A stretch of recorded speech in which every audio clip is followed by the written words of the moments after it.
नमस्कार दोस्तों, आपका अपने चैनल मनोज गुप्ता अकेडमी में आपका स्वागत है। दोस्तों, आज हम कक्षा 5वीं के परिसर अध्ययन भाग 1 में पाठ 4 पर्यावरण का संतुलन इस पाठ का स्वाध्याय तक प्रश्नोत्तर करने वाले हैं।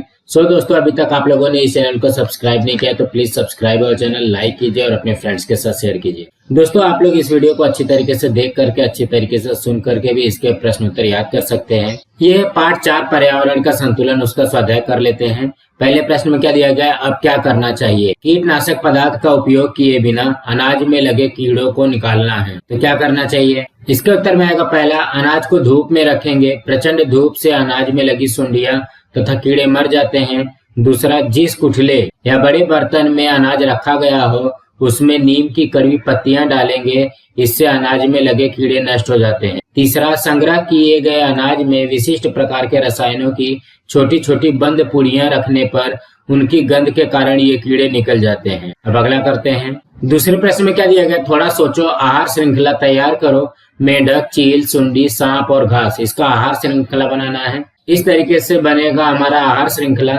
सूर्य की मदद से घास बनता है, घास को सुंडी खाता है, सुंडी को मेंढक खाता है, मेंढक को सांप खाता है, सांप को चील खाता है। अब हम अगला प्रश्न करते हैं। तीसरे प्रश्न में क्या दिया गया है, नीचे दिए गए प्रश्नों के उत्तर लिखो। उसमें से पहला प्रश्न है, आहार श्रृंखला का क्या अर्थ है, उदाहरण द्वारा स्पष्ट करो। इसके उत्तर में आएगा पहला, अपने भोजन के लिए सभी सजीव एक दूसरे पर निर्भर होते हैं, इसलिए भोजन के लिए सजीव परस्पर एक श्रृंखला की तरह जुड़े होते हैं। इस श्रृंखला में सजीवों का एक निश्चित क्रम होता है, इसे ही आहार श्रृंखला कहते हैं। दूसरा, सूर्य के प्रकाश की सहायता से वनस्पतियां अपना भोजन या खाद्य तैयार करती हैं। सुंडियां वनस्पतियों की पत्तियां खाती हैं। टिड्डा भोजन के रूप में इन सुंडियां को खाता है। पक्षी इन टिड्डों का भोजन के रूप में उपयोग करता है। यह एक आहार श्रृंखला है।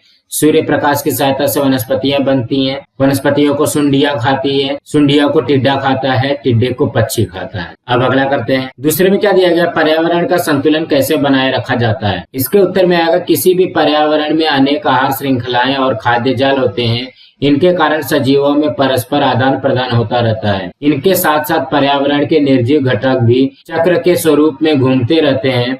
जल चक्र तथा कार्बन डाइऑक्साइड ऑक्सीजन चक्र जैसे चक्रों में सजीवों निर्जीवों में भी आपस में आदान प्रदान होता रहता है। कुछ सूक्ष्मजीव अपघटन द्वारा जमीन या मिट्टी का पोषण मूल्य बढ़ाते रहते हैं। अतः पर्यावरण में चक्रों के अखंडित रूप में चलते रहने पर पर्यावरण का संतुलन बनाए रखा जाता है। अब हम अगला प्रश्न करते हैं। चौथे प्रश्न में क्या दिया गया, वनस्पतियों की वृद्धि के लिए जमीन के कौन कौन से पदार्थों का उपयोग आवश्यक है? इसके उत्तर में आएगा, सूक्ष्म जीवों द्वारा तैयार खाद या पोषक पदार्थ जमीन में उत्पन्न होती हैं। वनस्पतियों की वृद्धि के लिए जमीन में पाए जाने वाले इस पोषक पदार्थ का उपयोग करना आवश्यक है। खादों के माध्यम से ये पोषक पदार्थ वनस्पतियों को मिलते रहते हैं। खादों के अतिरिक्त वनस्पतियां जमीन में पाए जाने वाले पानी का भी उपयोग करती हैं। इससे वनस्पतियों की अपेक्षित वृद्धि होती है।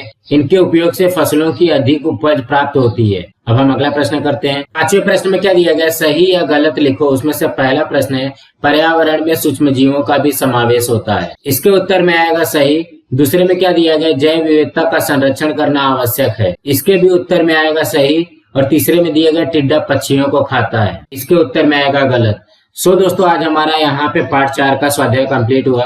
दोस्तों, आप लोगों को ये वीडियो कैसा लगा आप लोग कमेंट बॉक्स में जरूर लिख करके बताइए। इस वीडियो को ज्यादा से ज्यादा लाइक कीजिए, अपने फ्रेंड्स के साथ शेयर कीजिए ताकि उनको भी प्रश्नोत्तर मिल सके, और इस चैनल को सब्सक्राइब कीजिए। नमस्कार दोस्तों।